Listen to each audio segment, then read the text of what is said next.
Hi friends, എല്ലാവർക്കും നമസ്കാരം. എല്ലാവർക്കും എൻ്റെ ചാനലായ കുക്കിംഗ് വിത്ത് മേഫ്ലവറിലേക്ക് സ്വാഗതം. എല്ലാവരും ന്യൂ ഇയറൊക്കെ ആഘോഷിച്ചെന്ന് ഞാൻ കരുതുന്നു. ഇവിടെ ഞങ്ങൾ ഫാമിലിയായിട്ട് ന്യൂ ഇയറൊക്കെ അടിച്ചു പൊളിച്ച് എൻ്റെ ഒരു വീഡിയോ ഞാൻ ഇട്ടിട്ടുണ്ട്. എല്ലാവരും കണ്ടു നോക്കണം, കമൻ്റ് ഇടാൻ മറക്കരുത്. ഇന്നത്തെ നമ്മുടെ വീഡിയോ ഒരു സിമ്പിൾ കോളിഫ്ലവർ ബജ്ജിയാണ്. ഈ ബജ്ജി നമുക്ക് വളരെ ഈസി ആയിട്ട് ചെയ്തെടുക്കാൻ പറ്റുന്നതാണ്. നമ്മുടെ വീട്ടിൽ എപ്പോഴും കാണും ഇഡ്ഡലി മാവൊക്കെ ഫ്രിഡ്ജിൽ. ആ ഇഡ്ഡലി മാവും കുറച്ച് കടലമാവും കൂടി മിക്സ് ചെയ്തിട്ടാണ് അതിൽ മുക്കിയാണ് നമ്മൾ ഈ കോളിഫ്ലവർ വറുക്കുന്നത്.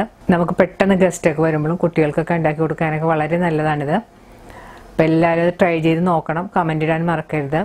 ഞാൻ വീണ്ടും നിങ്ങൾ ഓർമ്മിപ്പിക്കുകയാണ്, ആദ്യമായി എൻ്റെ ചാനൽ കാണുന്നവർ സബ്സ്ക്രൈബ് ചെയ്യാനും അതിനടുത്ത് കാണുന്ന ബെല്ലൈക്കൻ ക്ലിക്ക് ചെയ്യാനും മറക്കരുത്. എന്നാൽ മാത്രമേ ഞാൻ വീഡിയോസിൻ്റെ നോട്ടിഫിക്കേഷനൊക്കെ നിങ്ങൾക്ക് കിട്ടിയുള്ളൂ. നമുക്ക് ഈ ബജ്ജി ഉണ്ടാക്കാൻ തുടങ്ങാം.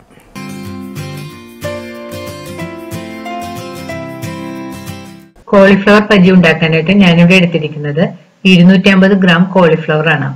അത് ഇതുപോലെ കഷ്ണങ്ങളായിട്ട് അടർത്തി വെച്ചിട്ടുണ്ട്.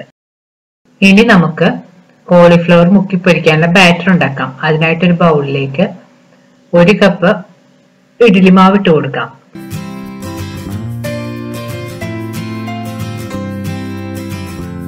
ഇതിലേക്ക് ഒരു 1/4 കപ്പ് കടലമാവും കൂടി ഇട്ട് കൊടുക്കണം.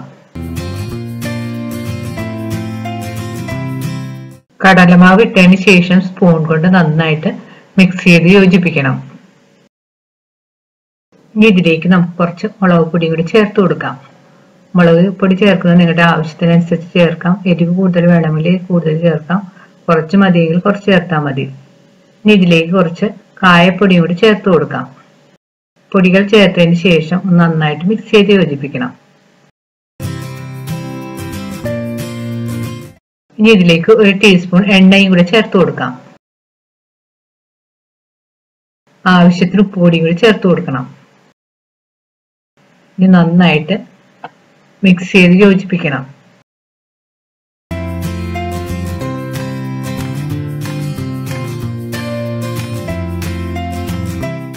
ബാറ്റർ കൂടുതൽ തിക്കാണെങ്കിൽ കുറച്ച് വെള്ളം ഒഴിച്ച് ലൂസാക്കി എടുക്കണം.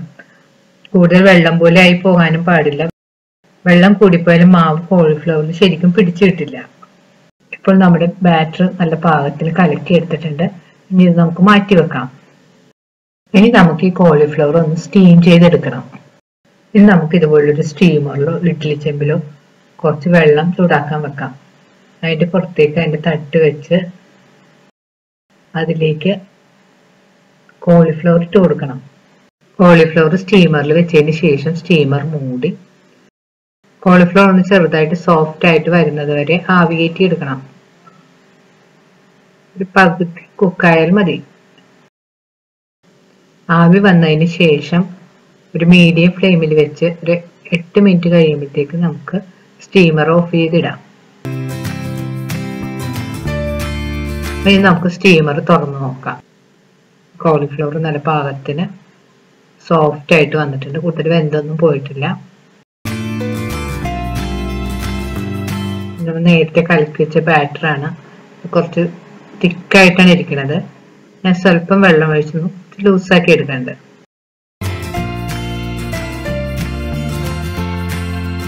ഇനി ബജ്ജി ഉണ്ടാക്കാനായിട്ട് ഒരു നോൺ സ്റ്റിക്ക് പാനിൽ എണ്ണ ചൂടാക്കാം. ഇനി നമുക്ക് കലക്കി വെച്ചിരിക്കുന്ന മാവിലേക്ക് സ്റ്റീം ചെയ്ത് വെച്ചിരിക്കുന്ന കോളിഫ്ലവർ ഇട്ട് ഒന്ന് മിക്സ് ചെയ്തെടുക്കണം. ഇപ്പോൾ എണ്ണ നല്ലതുപോലെ ചൂടായി വന്നിട്ടുണ്ട്. ഇതിലേക്ക് നമുക്ക് മാവിൽ മുക്കി വെച്ചിരിക്കുന്ന കോളിഫ്ലവർ കൈയോ സ്പൂണോ ഉപയോഗിച്ച് കുറേശ്ശെയായിട്ട് ഇട്ട് കൊടുക്കണം.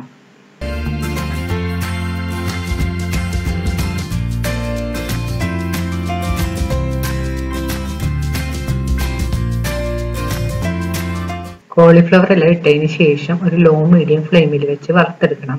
അല്ലെങ്കിൽ പുറം പെട്ടെന്ന് കരിഞ്ഞു പോകും.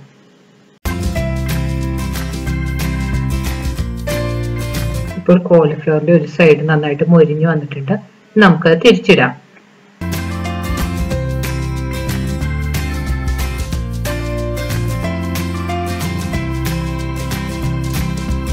ഇപ്പോൾ കോളിഫ്ലവറിന്റെ 2 സൈഡ് നന്നായിട്ട് മൊരിഞ്ഞു വന്നിട്ടുണ്ട്. ഇനി ഒരു കിച്ചൺ ടിഷ്യൂ ഇട്ട പ്ലേറ്റിലേക്ക് നമുക്ക് കോരി മാറ്റാം.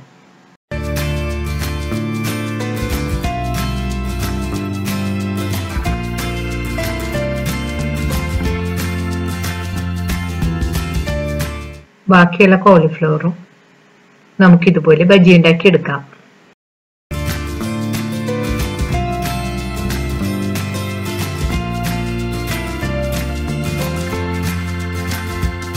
ഇപ്പോൾ വളരെ ഈസിയും വളരെ ടേസ്റ്റിയുമായ നമ്മുടെ കോളിഫ്ലവർ ബജി റെഡി ആയി കഴിഞ്ഞാൽ ഇത് ചൂടോടുകൂടെ സോസോ ചമ്മന്തിയൊക്കെ കൂട്ടി നമുക്ക് കഴിക്കാവുന്നതാണ്.